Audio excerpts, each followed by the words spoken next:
한 주간의 국방 소식을 빠르게 정리해드립니다. 촉박한 뉴스 3분 뚝딱. 이번 주엔 어떤 국방 소식들이 있었을까요? 많은 소식 중에 5가지를 골랐습니다. 첫 번째 소식입니다. 서 국방부 장관이 지난 11일 코로나19 방역태세 강화를 위한 전군 주요 지휘관 회의를 열고 최고 단계의 강도 높은 거리두기를 시행하라고 지시했습니다. 이에 따라 국내에서도 코로나 유입을 철저히 차단하기 위해 25일까지 2주 동안 병사들의 외출은 통제되고 휴가도 최소 범위에서 시행합니다. 국방부는 수도권 내 집단 감염이 확산되고 있는 현재 엄중한 상황을 준전시 상황으로 인식하고 군의 가해자 사는 총동원해 범정부 대응을 적극 지원하겠다고 밝혔습니다. 두 번째 소식입니다. 병영시설 개선이 본격화됩니다. 육군훈련소의 모든 생활관이 내년까지 침대형으로 바뀌고 육군과 해병대의 침구류도 솜이불로 바뀝니다. 공군과 해군은 앞서 솜이불로 바꿨지만 육군과 해병대는 유사시 야외 생활을 하는 특성 때문에 모포와 포단을 사용하는 중입니다. 이에 대해 국방부는 개상 방안으로 육군과 해병대에도 순차적으로 솜이불을 도입한다는 계획입니다. 당장 올 후반기엔 육군과 해병대 각각 1개 부대씩 솜이불로 도입할 예정이며 군장 결속을 위해 사용하는 모포를 없애고 사계절용 침낭을 개발해 보급할 예정입니다. 세 번째 소식입니다. 6.25 전쟁 때 한국 땅을 밟은 이후 남다른 애정으로 대한민국의 재건을 위해 노력했던 고 리차드 위트컴 장군의 39주기 추모식이 지난 12일 부산 유엔기념공원에서 열렸습니다. 한국에 대한 애정이 각별했던 위트컴 장군은 전쟁이 끝난 뒤에도 고향으로 돌아가지 않고 한국에 남아 대한민국 재건을 위해 헌신했습니다.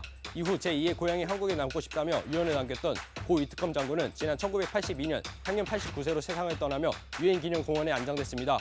부산시 관계자들은 이날 추모 행사를 통해 전쟁의 참화 속에서 대한민국을 위해 희생한 위트컴 장군에게 감사의 마음을 전했습니다.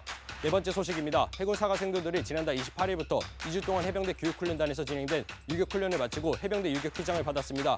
해사생도들은 해병대의 합동작전 수행 능력을 배양하고 일체감을 조성하기 위해 매년 동하계 교훈단에서 군사실습을 하고 있습니다. 특히 이번에 13년 만에 해병대 유격훈련을 실시했는데요.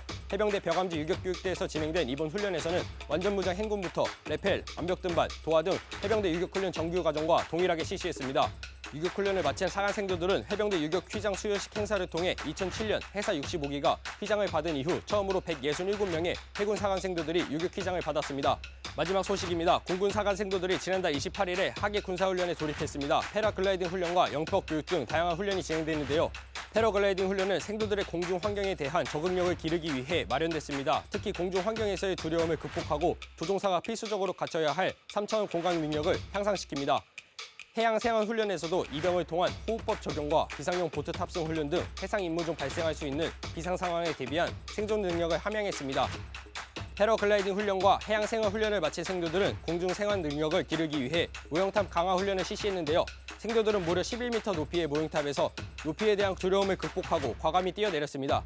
이달 23일까지 진행되는 공군사관학교 군사학예 훈련, 공사는 남은 훈련 기간 동안 안전을 최우선으로 하면서 학년별 훈련 목표를 달성하겠다고 밝혔습니다.